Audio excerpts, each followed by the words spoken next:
ఎన్టీఆర్ జిల్లా విసన్నపేట మండలం పుట్రల గ్రామంలో సోషల్ మీడియా కార్యకర్త బేదంపూడి గిద్యోను జిల్లా పార్టీ అధ్యక్షులు దేవినేని అవినాష్ పరామర్శించారు.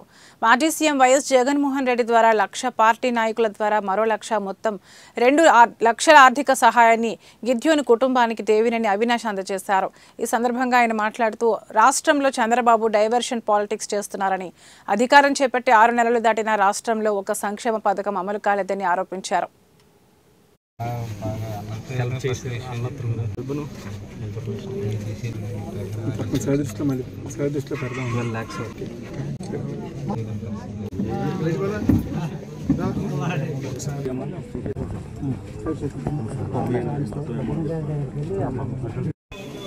అందరికీ నమస్కారం. ఈరోజు తిరువూరు నియోజకవర్గంలో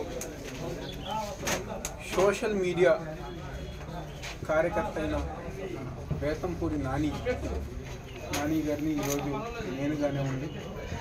అదేవిధంగా సోదరులు రాష్ట్ర సోషల్ మీడియా అధ్యక్షులు అంజిరెడ్డి గారు, పెద్దలు సూర్యరెడ్డి గారు, తిరువూరు ఈ మండలానికి సంబంధించిన జెడ్పీటీసీలు, ఎంపీపీలు, పెసనపేట మండలానికి సంబంధించిన జెడ్పీటీసీలు, ఎంపీపీలు, అదేవిధంగా తిరువూరు నియోజకవర్గానికి సంబంధించిన అన్ని మండలాల యొక్క జెడ్పీటీసీలు, ఎంపీపీలు, కౌన్సిలర్లు, మున్సిపల్ చైర్మన్లు, రాష్ట్ర అదేవిధంగా నియోజకవర్గ ముఖ్య నాయకులు, జిల్లా నాయకులు మేమందరం కూడా కలిసి నానిని వద్దకు వెళ్ళి తనని పరామర్శించి జగన్మోహన్ రెడ్డి గారి ఒక ఆదేశాలతో, జగన్మోహన్ రెడ్డి గారి ఒక నాయకత్వంలో ఏదైతే నాని ఆరోగ్యంగా ఇబ్బందులు పడుతున్నారని చెప్పని జగన్మోహన్ రెడ్డి గారి దృష్టికి సోషల్ మీడియా అధ్యక్షులు అంజిరెడ్డి గారు తీసుకెళ్ళిన తర్వాత ₹1,00,000 నానికి ఈరోజు జగన్మోహన్ రెడ్డి గారు ఆర్థిక సాయం ప్రకటిస్తాం.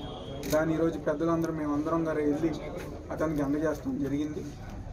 ఏదైతే దాదాపుగా 2 సంవత్సరాల నుంచి కూడా ఆరోగ్యంగా నాని అనే మా సోషల్ మీడియా నాయకుడు, కార్యకర్త అనేక ఇబ్బందులు పడుతుంటే అతని మీద కూటమి ప్రభుత్వం అధికారంలోకి వచ్చిన తర్వాత అతని మీద ఈరోజు కేసులు, సోషల్ మీడియా కేసులు బనాయించి అతని నోటీస్ ఇచ్చే విధంగా ఈరోజు కూటమి ప్రభుత్వం దిగజారి